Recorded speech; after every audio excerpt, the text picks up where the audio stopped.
Good afternoon, everyone. Lovely to be here. And I know the Ian will be upset with that short reading, but don't be upset, Ian. I've got another one for you later on. Tell me, I want to raise a show of hands here. Who recognises the names James Watson and Francis Crick? 1, 2, 3. Very famous people. You know, from time immemorial, mankind, has searched, trying to understand what it is that makes up the building blocks of life. You wonder, why is it that we all seem to be the same, and yet we're all different? You know, there's only one situation where individuals in the world can actually be the same.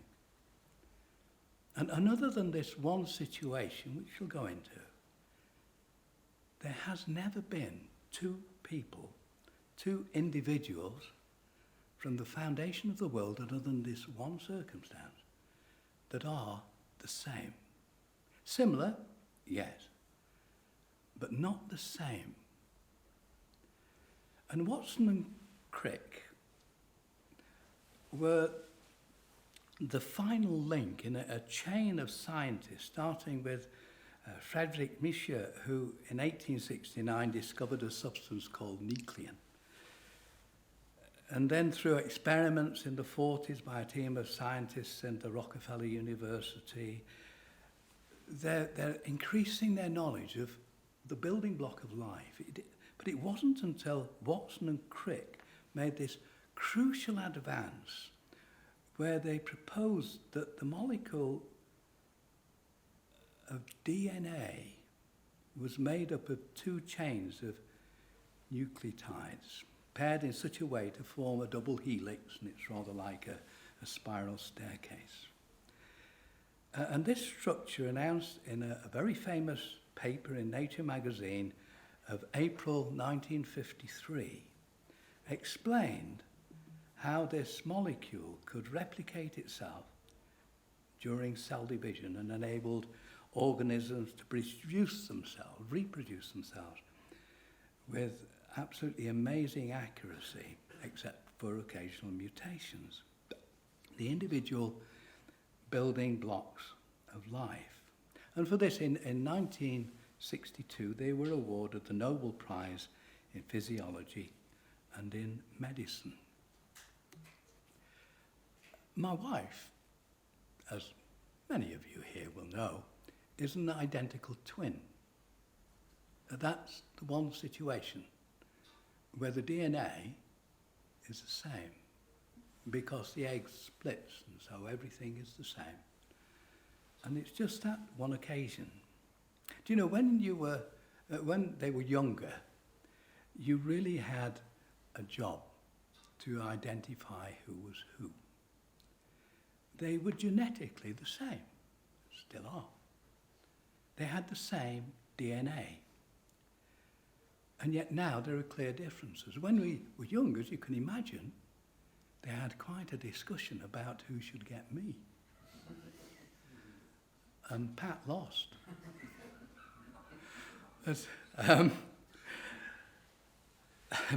And Peg had the other boy that she went out with for about 2 weeks. But there we go. They are quite different now. Very similar in many ways if you know them, but quite dissimilar too. Their understanding of life is different. Their attitudes to life are different. Whilst they're similar, they're not the same. They've remained very close. They see each other all the time, but they don't see life in the same way at all. Our natures, the structure of our physical bodies, including the structure of our brain, are all made up. What identifies us as different is our DNA. And as I'm sure you're very well aware, that if they've got just one spot of DNA, they're solving old crimes where they didn't understand DNA. And they're solving old crimes by just finding some little piece, a hair follicle, anything. And then they can identify who it belongs to with absolute certainty, because we're all different.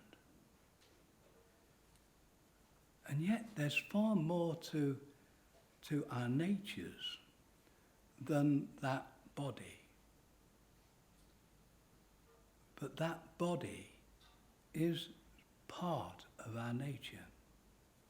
The intellect, the thought processes that stimulate our actions. We know so much about the physical brain, yet we know so little about the nature of life. Well, about 2023 years ago, a remarkable incident took place. It's what we'd call a miracle, because it's something outside the normal laws of nature. We're approaching a time now when every year a large proportion of civilization celebrate the outcome of this quite unique act. I want you to read about it, and this is where Ian's going to be back up here, because it's from Luke's Gospel this time. We're back into Luke chapter 1, and we're going to read from verse 26 to verse 35, if that's all right, Ian. Luke chapter 1, verses 26 to 35.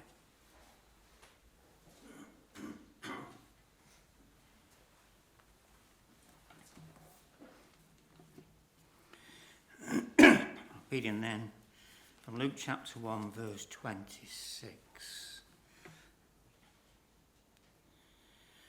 And in the 6th month, the angel Gabriel was sent from God unto a city of Galilee named Nazareth, to a virgin espoused to a man whose name was Joseph, of the house of David, and the virgin's name was Mary. And the angel came in unto her and said, Hail thou that art highly favoured, the Lord is with thee, blessed art thou among women. And when she saw him, she was troubled at his saying, and cast in her mind what manner of salutation this should be. And the angel said unto her, Fear not, Mary, for thou hast found favour with God. And behold, thou shalt conceive in thy womb, and bring forth a son, and shalt call his name Jesus. He shall be great, and shall be called the Son of the Highest, and the Lord God shall give unto him the throne of his father David. And he shall reign over the house of Jacob for ever, and of his kingdom there shall be no end. Then said Mary unto the angel, How shall this be, seeing I know not a man? And the angel answered and said unto her, The Holy Spirit shall come upon thee, and the power of the Highest shall overshadow thee. Therefore also that holy thing which shall be born of thee shall be called the Son of God. Now just hang on a little minute here, and I want you to do another one. Luke chapter 2 and the first 7 verses for me. So we're reading now from the next chapter, Luke 2, verses 1 to 7. And it came to pass in those days that there went out a decree from Caesar Augustus that all the world should be taxed. And this taxing was first made when Cyrenius was governor of Syria. And all went to be taxed, every one into his own city. And Joseph also went up from Galilee, out of the city of Nazareth, into Judea, unto the city of David, which is called Bethlehem, because he was of the house and lineage of David, to be taxed with Mary, his espoused wife, being great with child. And so it was that while they were there, the days were accomplished that she should be delivered. And she brought forth her firstborn son, and wrapped him in swaddling clothes, laid him in a manger, because there was no room for them in the inn. Okay.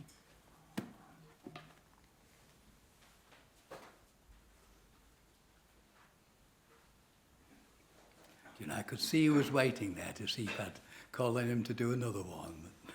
Thank you, Ian.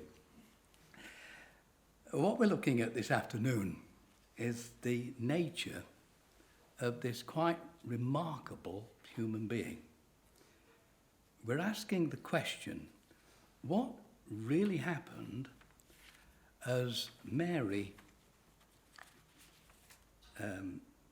as the Holy Spirit of God came upon Mary and the power of the Most High overshadowed her.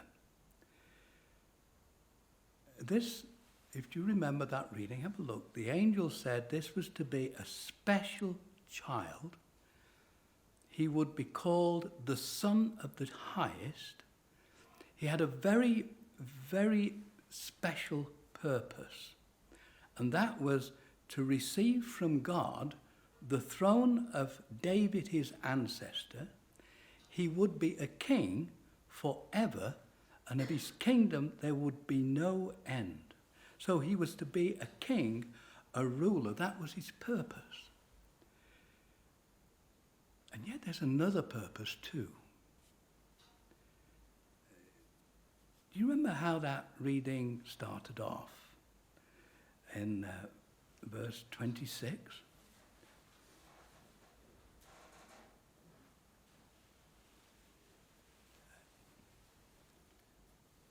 No, it's not verse 26 that I'm looking at. It's verse 31. It says, "And behold, thou shalt conceive in thy womb, and bring forth a son, and thou shalt call his name Jesus." That's a name that is a Greek form of Yeshua, which is the Hebrew. It was translated in Hebrew as Joshua. It's the same name. And it means God saves. So he's got this name that is God saves, and yet here in Luke we're told that his main purpose was to be a king. So I want you to have a look with me now at Matthew's Gospel. Don't worry, I'll let you off this one, Ian. It's Matthew's Gospel, chapter 1, and verse 18. So we're looking at the same time. It says this, "Now the birth of Jesus Christ was on this wise. When as his mother Mary was espoused to Joseph, before they came together, she was found with child of the Holy Spirit. Then Joseph, her husband, being a just man, not willing to make her a public example, was minded to put her away privily. But while he thought on these things, behold, the angel of the Lord appeared unto him in a dream, saying, Joseph, thou son of David, fear not to take unto thee Mary thy wife, for that which is conceived in her is of the Holy Spirit, and she shall bring forth a son, and thou shalt call his name," is the same name, Jesus, "for he shall save his people from their sins." So we got two purposes with Jesus. That's what the angel said. That the purpose of being a king and the purpose of being a saviour. Jesus has this twofold purpose. And it's as the Saviour that we read of Jesus through the Gospels. We read of how we are saved through his life. And the Gospels, the good news, is a story of the life of Jesus, which shows how we are saved through his life. But it talks about Jesus Christ. That's how we started in verse 8. Now the birth of Jesus Christ was this wise. Jesus means Saviour. Christ means anointed. Anointed to be king. So you've got the twofold applications of what Jesus is to be in that name, Jesus Christ. Saviour, king. Anointed king.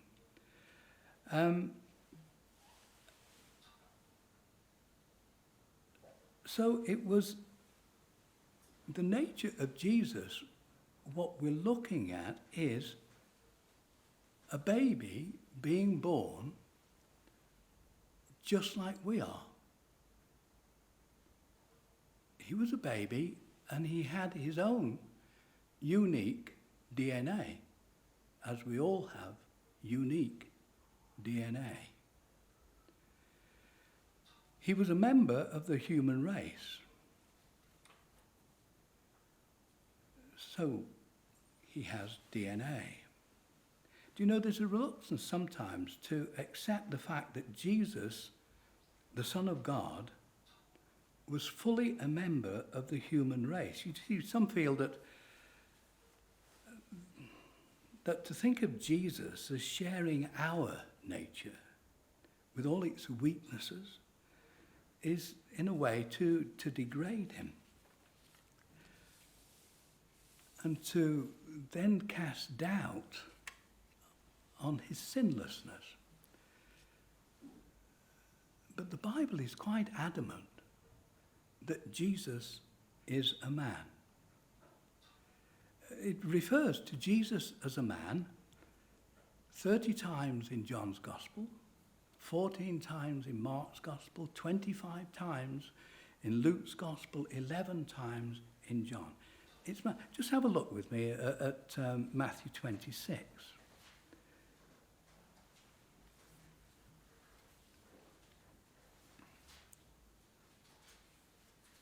Matthew 26. I'm just going to read several verses out. They're not joined together, but you'll see exactly what I'm getting at here. Verse 2. You know that after 2 days is the feast of the Passover, and the Son of Man is betrayed to be crucified. Verse 24. The Son of Man goeth as it is written of him. The Son of Man goeth as it is written of him. But woe unto that man by whom the Son of Man is betrayed. It had been good for him he had never been born. Verse 45. Then cometh he to his disciples, and saith unto them, Sleep on now, and take your rest. Behold, the hour is at hand, and the Son of Man is betrayed into the hands of sinners. It's not just once or twice, it's all the time that Jesus is referred as the Son of Man, as we are. Verse 64. Thou hast said, Nevertheless I say unto you, hereafter shall ye see the Son of Man sitting on the right hand of power and coming in the clouds of heaven. Come with me to Galatians. It's a point that I really do need to emphasize. Galatians chapter 4.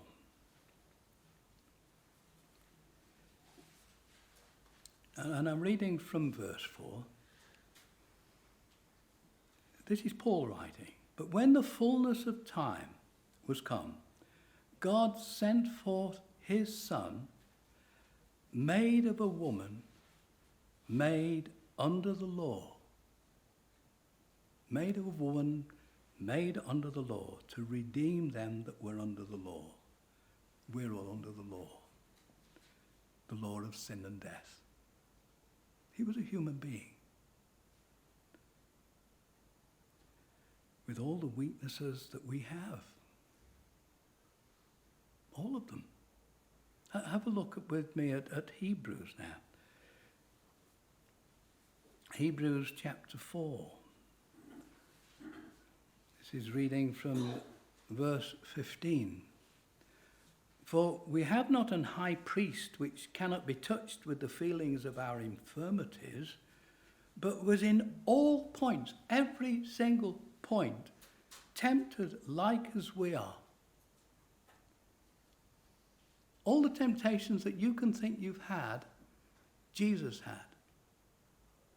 Yet without sin. Just turn back a couple of chapters to chapter 2.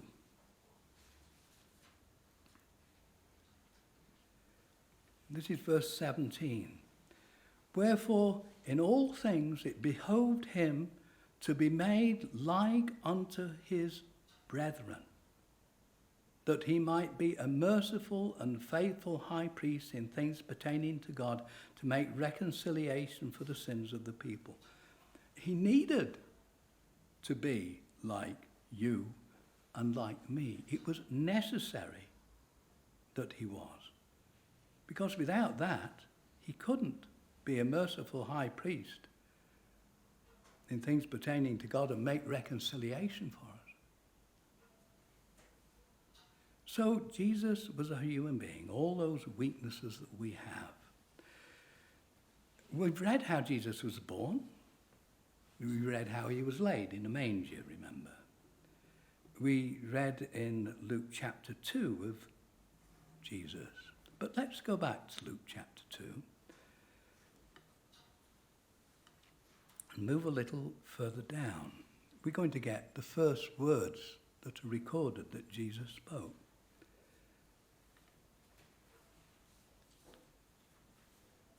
Luke chapter 2, we'll start at verse 42. When he was 12 years old, that's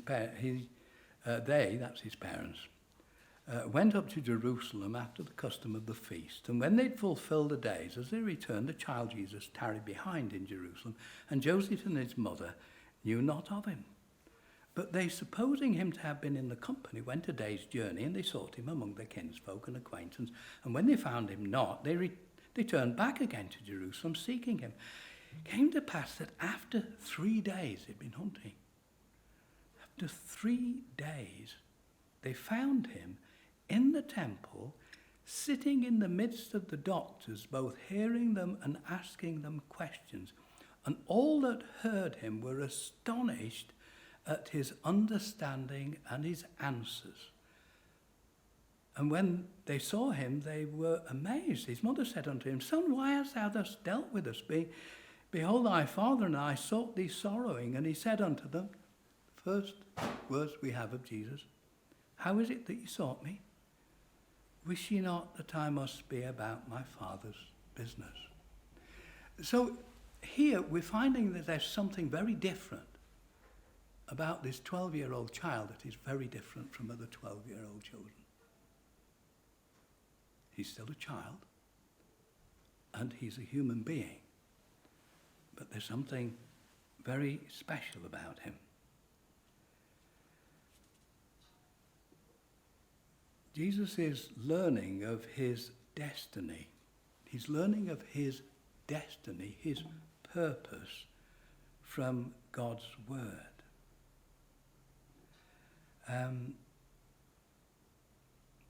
And so we carry on reading and we say, and they understood not the saying which he spoke to them.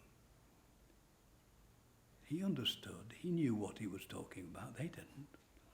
And he went down with them, came to Nazareth, and was subject unto them. But his mother kept all these things in her heart.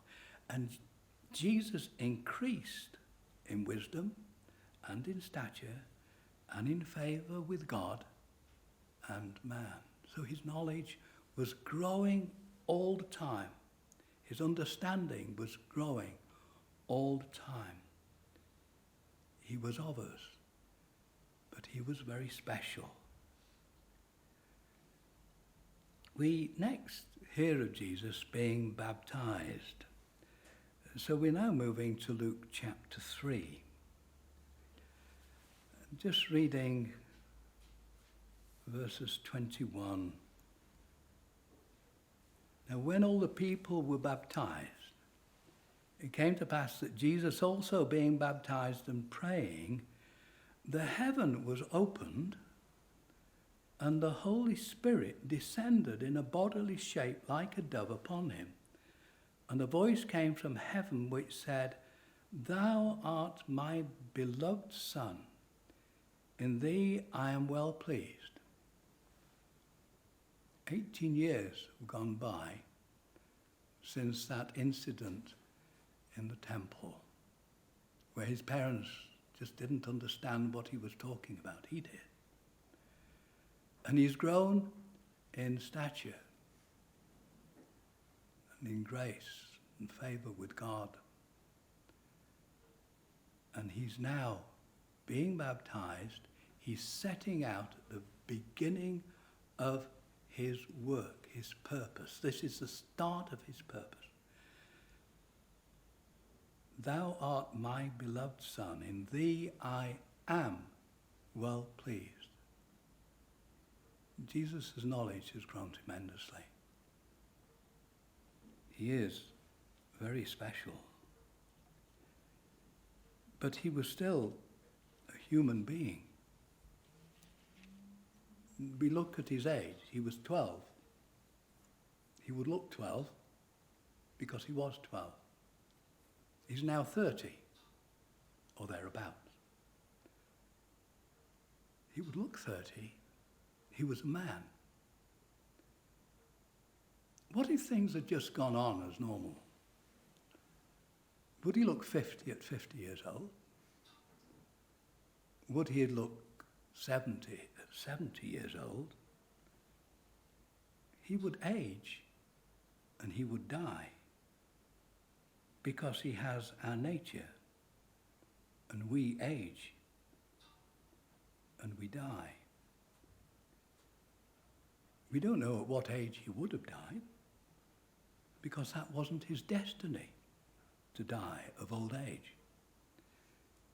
He died a cruel death on the cross in love and obedience to his Father's will, that in that sacrifice he could fulfill perfection, a perfect life of love and obedience.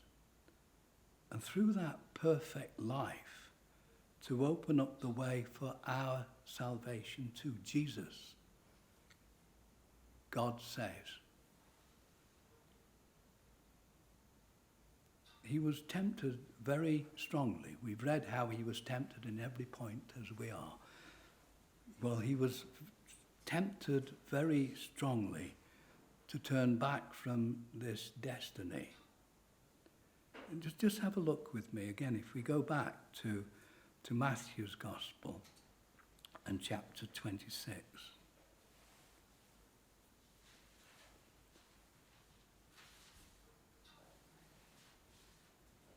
Judas, I think we're all aware that Judas is the disciple that betrayed him. And Jesus knew it. Jesus actually sent him on his way. Do what you do quickly. And he's now on the Mount of Olives. And he's waiting. He's waiting for Judas. Verse 37. And we'll start at 36. Then cometh Jesus with them unto a place called Gethsemane. No, I'm sorry, it's not the Mount of Olives. It's Gethsemane, and said to his disciples, Sit ye here while I go and pray yonder. And he took with him Peter and the two sons of Zebedee, and began to be sorrowful and very heavy.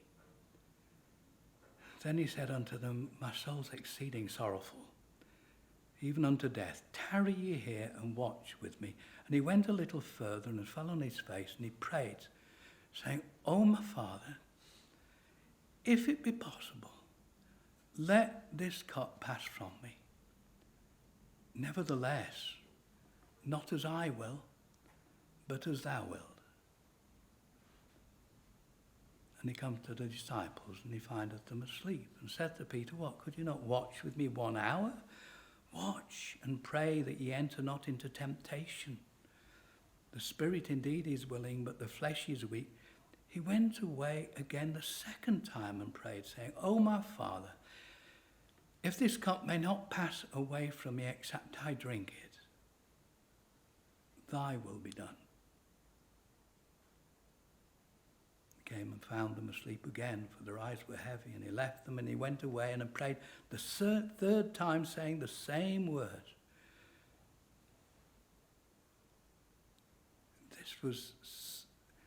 This was as difficult for Jesus as it would be for you and it would be for me. And so Jesus was taken. The disciples actually tried to protect him. Peter drew a sword and chopped off. And just look what Jesus says, because the temptation that Jesus had is far more acute than you and I can possibly imagine. Just come with me to verse 50. And Jesus said unto him, Friend, this is when Jesus arrived. Friend, wherefore art thou come? They came. And then came they and laid hands on Jesus and took him. And behold, one of them, which was with Jesus, stretched out his hand, drew his sword, and struck a servant of the high priest, and smote off his ear. So there's Peter. He's defending his Lord and his Master. Then said Jesus unto him, Put up again thy sword into his place, for all that take the sword shall perish with the sword. Thinkest thou that I cannot now pray to my Father, and he shall presently give me more than 12 legion of angels, 1,200 angels, were there for Jesus to ask for. And yet, that was not his Father's will. And so he didn't. There was that way of escape for Jesus. But he wouldn't have fulfilled his destiny. And that Scripture must be fulfilled. That's what we read.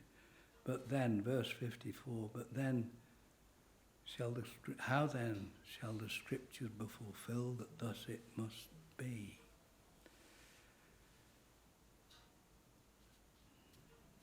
And so Jesus died, a sinless man. And in death, it was in his death that he became perfect. Whilst he was alive, right to the last moment, he was suffering temptation. They railed at him on the cross. Why didn't you come down? And you know, he could have. He could have walked down from the cross. He would have had that temptation to come down from the cross. But once he's dead, the perfection is sealed. There's no changing it. His life was a testimony. It became a testimony to a perfect life. He died sinless, no more temptation. You can't be tempted when you're dead. Come with me to Philippians, if you will, chapter 2.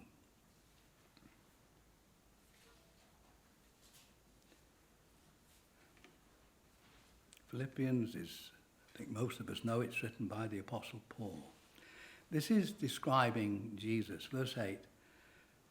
And being found in fashion as a man, he humbled himself and became obedient unto death, even the death of the cross.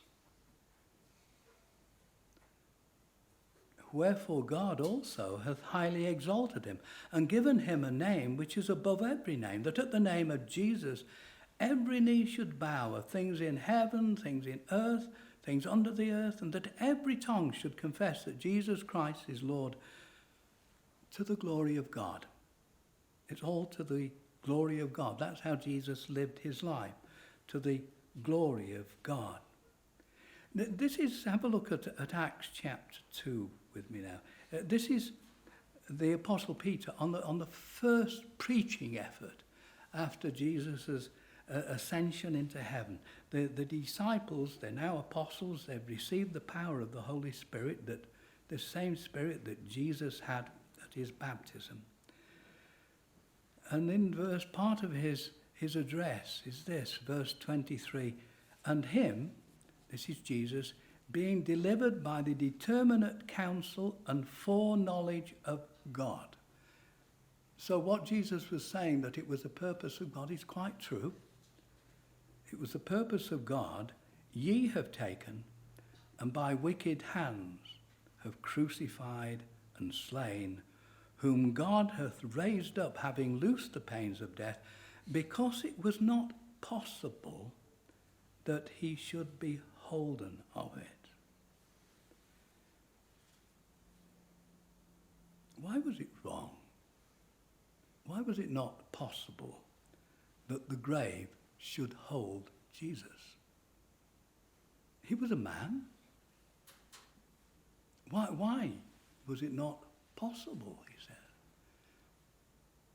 Well, we find the answer to that at the end of Romans chapter 6, a passage I'm sure that most of us know very well. It's looking at the conclusion of our salvation through Jesus. And he says, but, verse 22, but now, being made free from sin and become servants to God, ye have your fruit unto holiness, and the end everlasting life. For the wages of sin is death, but the gift of God is eternal life through Jesus Christ our Lord. The wages of sin is death. Jesus didn't sin. In his death, there wasn't the possibility, the temptation of sinning. So it wasn't right that he should remain dead. That's why Jesus was raised from the dead. Because he didn't have those wages to pay. Let's go back to the angel and to Mary. And let's just ask the question, why was it necessary for God to intervene in the birth of Jesus? Why did God have to intervene? Why couldn't it just be that this man was able to do it?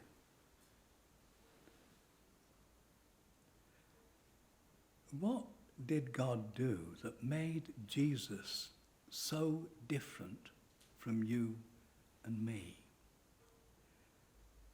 Let me put it this way. I'm saying the obvious. I'm me, you're you. We're different. I have a limited intelligence. I have a certain intellectual capacity. With all the desire that I have in the world, I don't have the capacity to be a top classical pianist. I don't even have the capacity, the mental capacity, to be a medical doctor or a nuclear scientist. I recognize my limitations. I wonder if you read in the newspaper just this last week about Lawrence Simmons. Anybody read about Lawrence Simmons in the newspaper this week? You did. Well done. Lawrence Simmons, he's in Belgium, and he got a degree in electrical engineering. Right, what's so special about that? Well, what's special is he's 9 years old. That's what's special about him. They can't quite measure his IQ. It's at least 145. And all the universities around the world are vying for him to come to their university to carry on his education. Do you know, I wish I had that IQ. I wish I was that clever. But I'm not. I don't have that capacity. I know my limitations. Come with me, if you would, to Isaiah, the Old Testament. Isaiah chapter 55.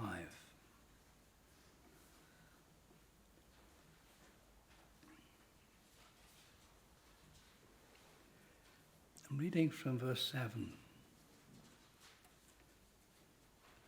Let the wicked forsake his way, and the unrighteous man his thoughts, and let him return unto the Lord, and he will have mercy upon him, and to our God, for he will abundantly pardon.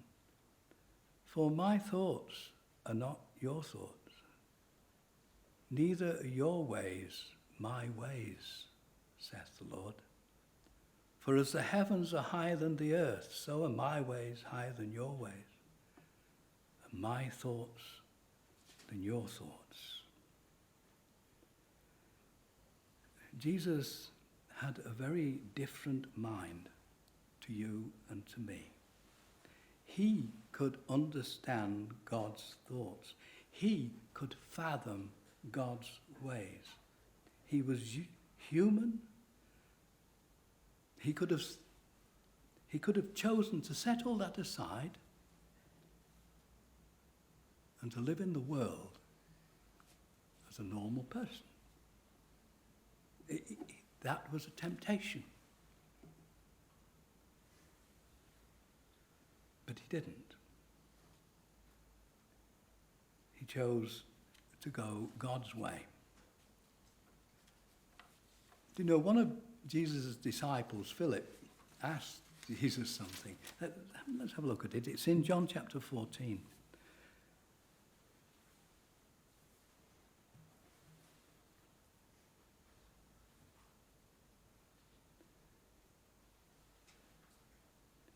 John chapter 14, verse 8. Philip saith unto him, Lord, show us the Father, and it sufficeth us. What do you think Philip was meaning?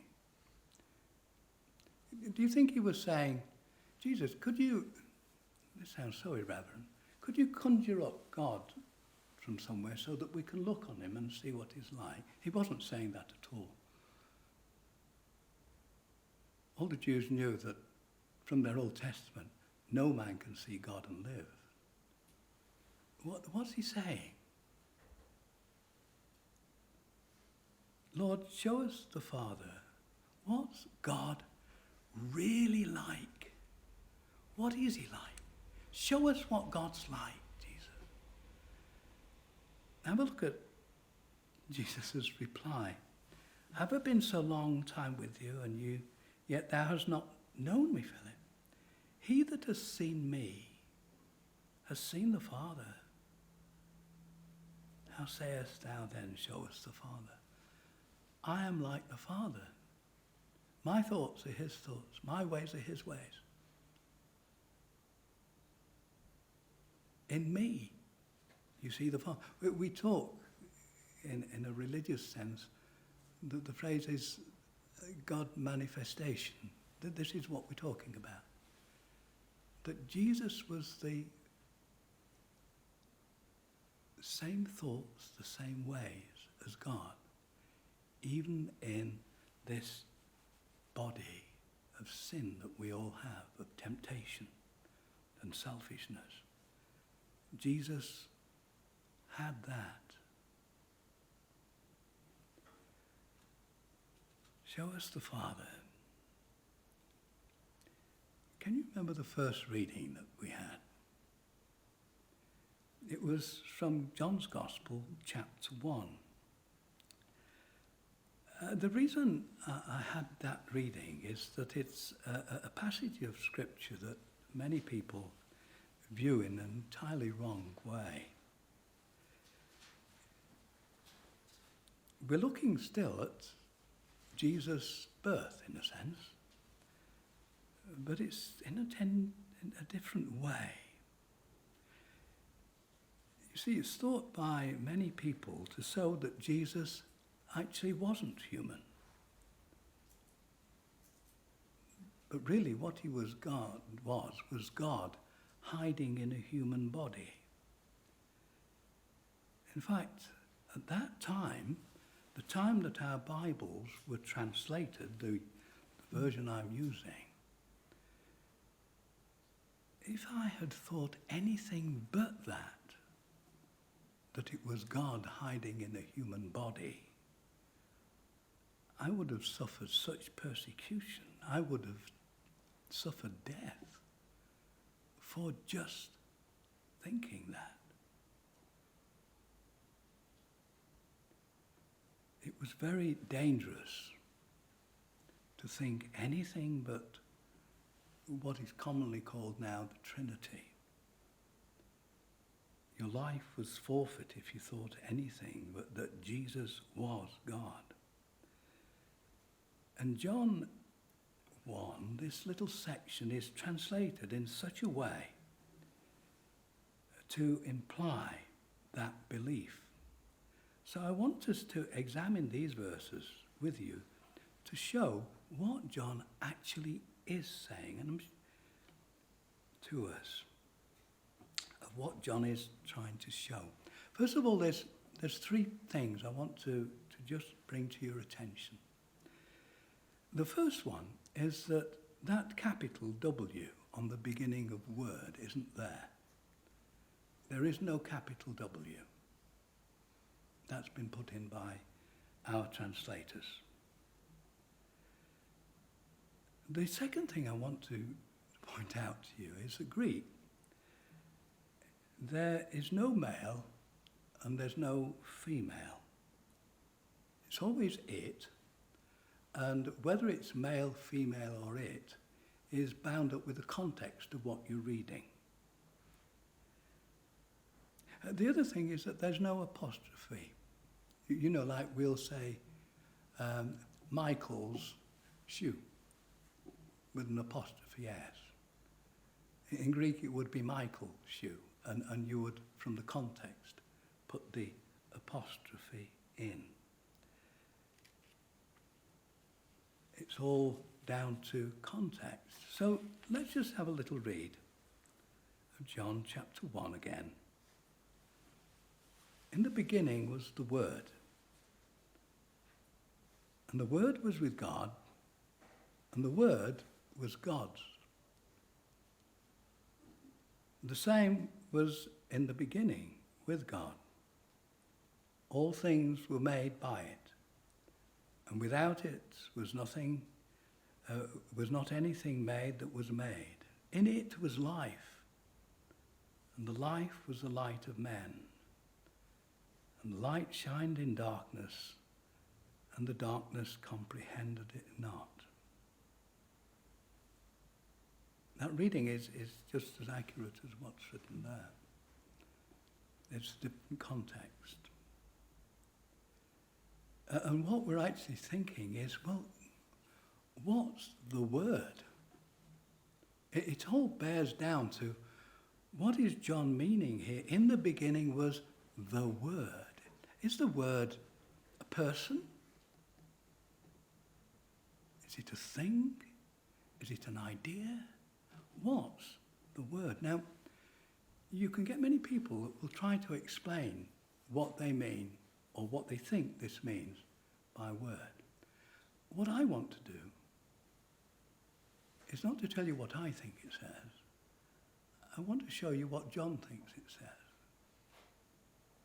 You see, this isn't this word that's translated word. In the Greek is logos. It isn't put here in isolation. It's all the way through the Gospels. It's used very often. And so let's have a look at what, in fact, I'd had a look here in John's Gospel. It's 36 times logos is used. So let's just have a look at what he's saying. Now, this is where it would have come in extremely useful if we'd been able to get onto the projector. But I'll have a look at, I've looked at word, and now I'm going to have a look at all the occurrences that happens, and now I'm going to have a look at them in John's Gospel. Trust me on this one. Give me a number up to 30.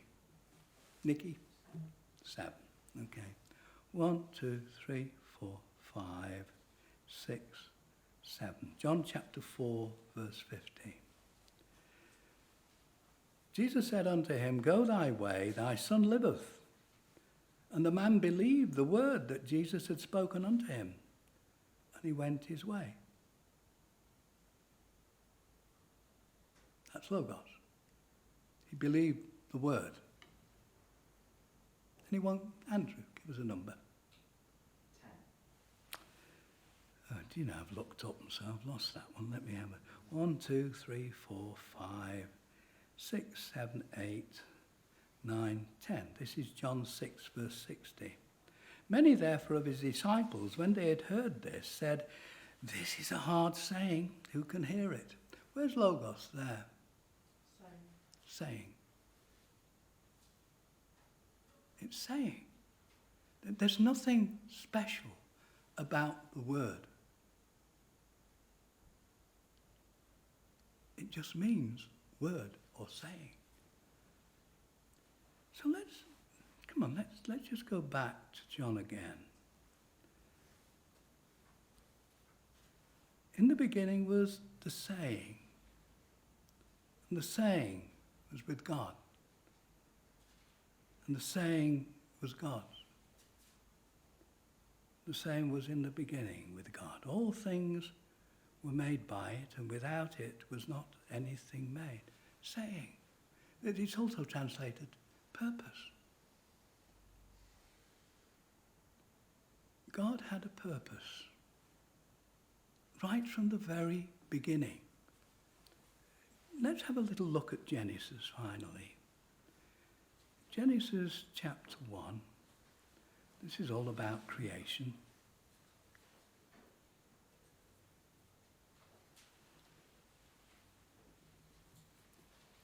Genesis chapter 1, verse 3. We're looking at sayings, what God said, and see if it happened. Verse 3, and God said, Let there be light. And there was light. Verse 9, and God said, Let the waters under the heaven be gathered together in one place, and let the dry land appear. And it was so. It happened. Verse 11, and God said, Let the earth bring forth grass, the herb ye do see, the fruit tree yielding fruit after his kind, whose seed is in itself upon the earth. And it was so. What God said happened. In the beginning, God said. Come with me to Genesis chapter 3.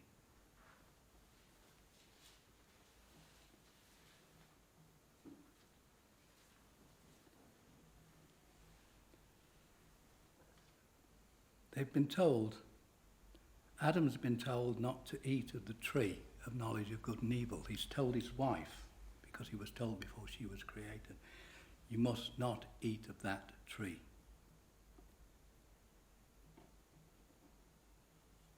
And she did. And she persuaded Adam to eat of it too. And they're found in the garden, having eaten of that fruit. And they're making all sorts of excuses. Hast thou eaten of the tree whereof I commanded thee, thou shouldest not eat? To Adam, verse 12. And the man said, the woman, it's the woman's fault. The woman whom thou gavest me, she gave me of the tree, and I did eat. The Lord said unto the woman, what is this that thou hast done? And the woman said, it's not me. It's the serpent. The serpent beguiled me, and I did eat. And the Lord God said unto the serpent, because thou hast done this, thou art cursed above all cattle and above every beast of the field. Upon thy belly shalt thou go, and dust shalt thou eat all the days of thy life. I will put enmity between thee and the woman, between thy seed and her seed. It shall bruise thy head, and thou shalt bruise his heel. The serpent brought into the world sin. That's the seed of the serpent, is sin. The Lord said, and I will put enmity between the woman and between thy seed and her seed. Not Adam's seed. That's how you would normally look at it. It's her seed. And I think it's very specific that he's mentioning not just Adam's seed. Whenever you read through Scripture, it's never the seed of the woman. It's always the seed of the man. Except this occasion. Between thy seed and her seed. It shall bruise thy head, a fatal blow. Thou shalt bruise his heel. So even there we can see where the word's coming from. The saying that's recorded there in John chapter 1. It's right there in Genesis chapter 3. And all the way through the Old Testament, God is saying exactly how our salvation is going to be won. He's saying it. It's going to be through his Son. That's the Lord Jesus Christ. Very often we misunderstand that particular section of Scripture, John chapter 1. It's very clear. The work of Jesus was absolutely tremendous. He battled against the sin of his own body that you and I share. And he won that battle in death. If you've got any questions afterwards, I'm very open to answer them for you. Thank you.